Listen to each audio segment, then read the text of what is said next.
Hey guys, I just wanted to drop in here and just have a little bit of a chat about training and progress.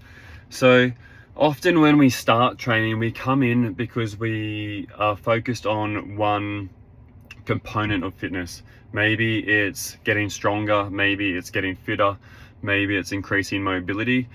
Whatever it is, okay, at some point we're going to get to the stage where we feel like we are that thing now. We are stronger, we are fitter.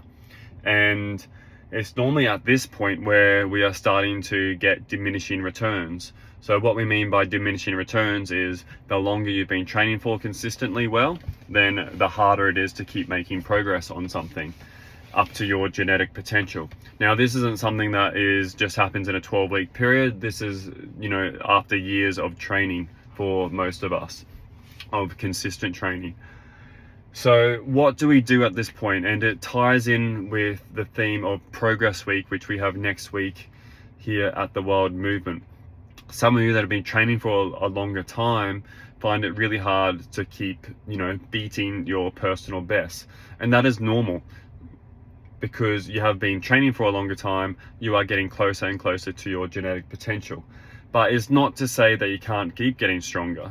But what I really wanted to do in this conversation is bring about the mindset of the holistic athlete. And what I'm talking about here is looking at fitness as not just a singular component of strength or of fitness, but of all these different components together.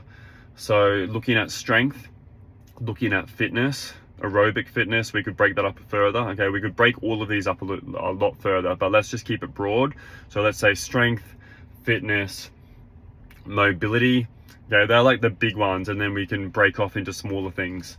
So out of those three, normally we have a weakness. Okay, we're not going to be exceptional in all of those areas. There's always going to be an area that's lagging relative to the others.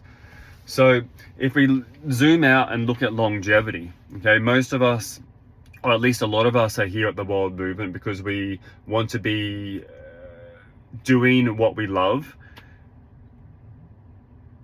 as we get older. We want to be doing what we love in our last decade of life, let's say. So if that's the case, we require all of those things. We require strength. We know the correlations between strength and longevity. We require fitness as well. Okay, VO2 is also very, very correlated with higher longevity. It's actually, depending on what you look at, sometimes more correlated than strength. Put those together and there's a massive positive correlation. But then mobility as well. So mobility, the way I look at mobility is